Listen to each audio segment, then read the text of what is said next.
చదవాల్సింది చాలా ఉంది, కానీ సమయం తక్కువ ఉంది. ఇప్పుడు నేనేం చెయ్యాలి? ఎలా హై స్కోర్ తెచ్చుకోవాలి?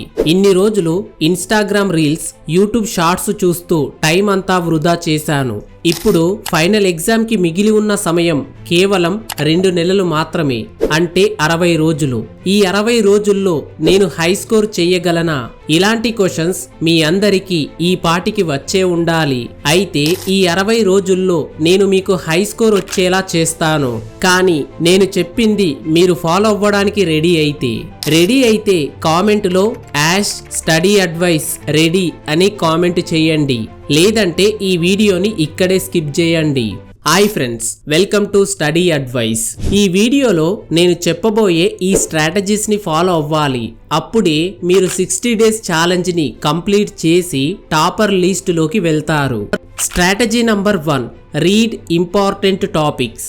చాలా మంది స్టూడెంట్స్ ఎక్కువ మార్క్స్ రావాలంటే ఎక్కువ సమయం చదవాలి, సబ్జెక్టు పూర్తిగా నేర్చుకోవాలి అంటారు. కానీ అది రాంగ్. ఎందుకంటే 20% సిలబస్ నుంచే 80% మార్క్స్ వస్తాయి. మనం ఆ 20% సిలబస్ మీద ఎక్కువ ఫోకస్ చేస్తే మనం ఈజీగా 80% స్కోర్ చేయొచ్చు. అంటే టైం తక్కువన్నప్పుడు మనం సబ్జెక్టు మొత్తం చదువుతూ కూర్చుంటే టైం సరిపోదు. సో 20% సబ్జెక్టు మీద ఫోకస్ చేయాలి. అంటే కేవలం ఇంపార్టెంట్ టాపిక్స్ మీద మాత్రమే ఫోకస్ చేయాలి. మీకు గనక ఇంపార్టెంట్ టాపిక్స్ తెలియకపోతే ఈ రోజే మీ క్లాస్ టీచర్ని అడగండి, లేదా ఇంటర్నెట్లో మీ సబ్జెక్టుకి సంబంధించిన టాపిక్స్ ని సెర్చ్ చేయండి, లేదా లాస్ట్ 2-3 ఇయర్స్ క్వశ్చన్ పేపర్స్ తీసుకోండి, వాటిని చెక్ చేయండి. ఇంపార్టెంట్ టాపిక్స్ ఏంటో మీకే తెలుస్తుంది. ఒకవేళ మీకు లాస్ట్ ఇయర్ క్వశ్చన్ పేపర్స్ దొరకలేదంటే డిస్క్రిప్షన్ లో లింక్ ఇచ్చాను, అక్కడి నుంచి డౌన్లోడ్ చేసుకోండి. ఇంపార్టెంట్ టాపిక్స్ ఏంటో తెలుసుకొని వాటిని కంప్లీట్ చేయాలి. అప్పుడే మీరు 20% సిలబస్ నుంచి 80% మార్క్స్ గెయిన్ చేయగలరు. ఇప్పుడు మీరు చేయాల్సిన పని ఒక్కటే, ఇంపార్టెంట్ టాపిక్స్ వెతుక్కొని వాటిని ప్రాక్టీస్ చేయడం. అవి కంప్లీట్ అయిన తర్వాత వేరే క్వశ్చన్స్ ని ప్రాక్టీస్ చేయండి. Strategy number 2, read with concentration. మనం ఎన్ని గంటలు చదివామన్నది ఇంపార్టెంట్ కాదు, ఎంత ఫోకస్ గా చదివామన్నదే ఇంపార్టెంట్. చదువుతున్నప్పుడు పిచ్చి పిచ్చి ఆలోచనలు మన మైండ్ లోకి వస్తే మనం ఎంత చదివినా అది బుర్రకెక్కదు. సో మనం తక్కువ టైంలో ఎక్కువ సిలబస్ ని కవర్ చేయాలనుకున్నప్పుడు కాన్సంట్రేషన్ తో చదవడం అనేది చాలా ఇంపార్టెంట్. కాన్సంట్రేషన్ తో చదవాలంటే మీ మైండ్ లోకి వచ్చే డిస్ట్రాక్షన్స్ అన్నిటిని అవాయిడ్ చెయ్యాలి. అప్పుడే మీరు చదివింది 100% గుర్తుంటుంది. డిస్ట్రాక్షన్స్ అనేవి చాలా రకాలుగా ఉంటాయి. ఎలాంటి డిస్ట్రాక్షన్ లేని సమయం ఏదైనా ఉందంటే అది ఎర్లీ మార్నింగ్. ఆ సమయంలో చదవడానికి ట్రై చేయండి. మీరు చదవాలనుకున్నప్పుడు మీ మైండ్లో ఇలా గుర్తు చేసుకోండి, నేను గంటలు బుక్ పట్టుకొని కూర్చోవడం కంటే ½ అన్ అవర్ అయినా పూర్తి కాన్సంట్రేషన్తో చదువుతాను అని.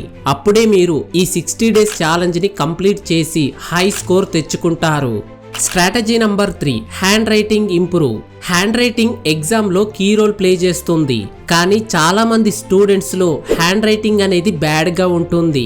దీనివల్ల వారు సరైన ఆన్సర్స్ రాసినప్పటికీ యావరేజ్ మార్క్స్ తో పాస్ అవుతున్నారు.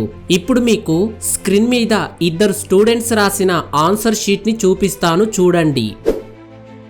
ఇప్పుడు మీరు ఏ పేపర్ కి ఎక్కువ మార్క్స్ వేస్తారు?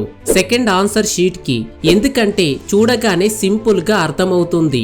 ఈ పేపర్ రాసింది యావరేజ్ స్టూడెంట్, ఈ పేపర్ రాసింది topper student. Hand writing bad గా ఉండడం వల్ల ఎక్కువ మార్క్స్ రాలేదు. సో హ్యాండ్ రైటింగ్ ఎగ్జామ్ లో చాలా ఇంపార్టెంట్. హ్యాండ్ రైటింగ్ ఇంప్రూవ్ చేసుకోవడానికి మన ఛానల్లో వీడియో అప్లోడ్ చేశాను, డిస్క్రిప్షన్ లో లింక్ ఇచ్చాను, చూడండి. Strategy number 4, daily revision. ఇది చాలా ఇంపార్టెంట్. రివిజన్ అంటే నోట్స్ తిప్పి చదవడం కాదు. నోట్స్ తిప్పి చదవడం వల్ల ఎలాంటి యూజ్ ఉండదు. అయితే రివిజన్ ఎలా చేయాలి? ఎలా చేస్తే మన లాంగ్ టర్మ్ మెమొరీలోకి స్టోర్ అవుతుంది? రివిజన్ అంటే రీడింగ్ కాదు, రివిజన్ అంటే చదివింది మళ్ళీ చదవడం కాదు, చదివింది మళ్ళీ చూడడం. అప్పుడే మనం చదివింది లాంగ్ టర్మ్ మెమొరీలోకి స్టోర్ అవుతుంది. మీరు అబ్జర్వ్ చేయండి, ఫస్ట్ టైం మనం ఒక ఆన్సర్ ని చదివినప్పుడు అది పూర్తిగా వచ్చినట్టే అనిపిస్తుంది. కానీ పేపర్ పైన రాయడానికి ట్రై చేస్తే ఏమీ గుర్తుండదు. దీనికి రీజన్ రివిజన్. మనం చదివింది లాంగ్ టర్మ్ మెమొరీలోకి స్టోర్ అవ్వకపోవడం వల్లే. మనం ఫస్ట్ టైం ఏదైనా చదివినప్పుడు అది షార్ట్ టర్మ్ మెమొరీలో స్టోర్ అవుతుంది. మనం రెగ్యులర్ గా రివిజన్ చేయడం వల్ల అది స్లోగా లాంగ్ టర్మ్ మెమొరీలో స్టోర్ అవుతుంది. లాంగ్ టర్మ్ మెమొరీలో స్టోర్ అవ్వాలంటే మనం రివిజన్ చేయాలి. అప్పుడే మనకు ఎగ్జామ్ టైంలో చదివింది మర్చిపోకుండా ఉంటాం. Strategy number 5, identify weak subjects. చాలా మంది హై స్కోర్ తెచ్చుకోలేకపోవడానికి రీజన్ వీక్ సబ్జెక్టు వల్ల. ఎందుకంటే కొంతమంది స్టూడెంట్స్ మ్యాథ్స్ సబ్జెక్టు టఫ్ అని ఆ సబ్జెక్ట్ ని ప్రాక్టీస్ చేయడం కూడా మానేస్తున్నారు. అందుకే యావరేజ్ మార్క్స్ తో పాస్ అవుతున్నారు. మీరు టాప్ స్కోర్ చేయాలంటే ఈజీ సబ్జెక్టు మీద కాకుండా టఫ్ సబ్జెక్టు మీద ఎక్కువ ఫోకస్ చేయాలి. మీకు బాగా ఇంట్రెస్ట్ ఉన్న సమయంలో దానిని ప్రాక్టీస్ చేయండి. స్టార్టింగ్ లో ఈజీగా ఉన్న ప్రాబ్లమ్స్ ని సాల్వ్ చేయండి. అర్థం కాని ప్రాబ్లమ్స్ ని మీ ఫ్రెండ్స్ తో ఎక్స్ప్లెయిన్ చేయించుకోండి. ఆన్లైన్ క్లాసెస్ వినండి. యూట్యూబ్ లో కూడా చాలా వరకు క్లాసెస్ ఉన్నాయి, వాటిని చూడండి. డైలీ ప్రాక్టీస్ చేయడం వల్ల ఆ సబ్జెక్ట్ అంటే భయం పోతుంది అండ్ హై స్కోర్ తెచ్చుకుంటారు. లేదంటే ఆ ఒక్క సబ్జెక్టు వల్ల మీరు హై స్కోర్ చేయలేకపోతారు. సో వీక్ ఉన్న సబ్జెక్ట్ ని ప్రాక్టీస్ చేయండి. Strategy number 6, social media. Friends, మీరు డైలీ ఎన్ని గంటలు చదువుతున్నారు? 1 అవర్, 2 అవర్స్, ఫైనల్లీ 3 అవర్స్. అంతకంటే ఎక్కువ సమయం చాలా తక్కువ మంది మాత్రమే చదువుతుంటారు. అయితే మొబైల్ ఎన్ని గంటలు వాడుతున్నారు? కొన్ని స్టడీస్ ప్రకారం డైలీ 4 అవర్స్ కంటే ఎక్కువ సమయం మొబైల్ ని వాడుతున్నారు. అందులో మంచి విషయాలకు ఉపయోగించుకుంటే ఎలాంటి ప్రాబ్లం లేదు. కానీ ఇన్స్టాగ్రామ్ రీల్స్, యూట్యూబ్ షార్ట్స్ చూస్తూ కూర్చుంటే ఎలాంటి ఉపయోగం ఉండదు. మన మొబైల్ మనకు ఉపయోగపడేలా ఉండాలి, కానీ మనం దానికి అడిక్ట్ అయిపోయాం.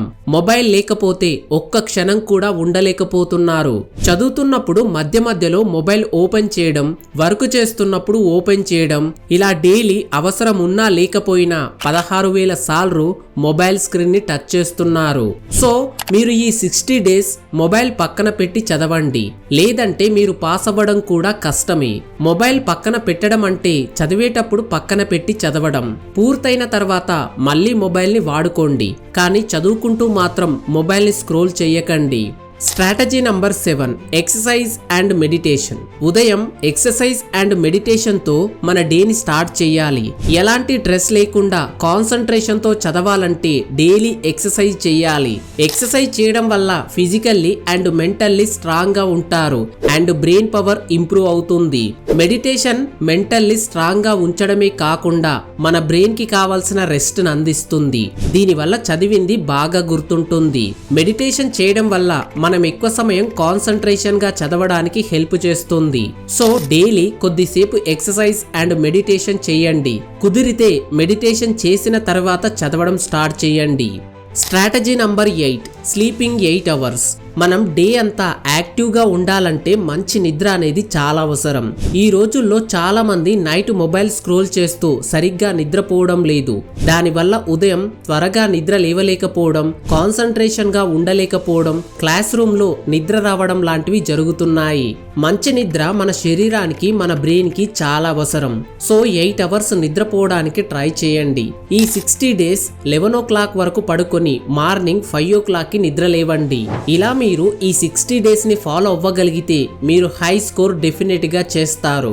ఓకే ఫ్రెండ్స్, ఈ వీడియో మీకు హెల్ప్ అయితే లైక్ చేయడం మర్చిపోకండి. అలాగే ఛానల్ ని ఫస్ట్ టైం విజిట్ చేసే వాళ్ళైతే ఛానల్ ని సబ్స్క్రైబ్ చేసుకొని పక్కనే ఉన్న బెల్ బటన్ ని యాక్టివేట్ చేసుకోండి. Thanks for watching this video.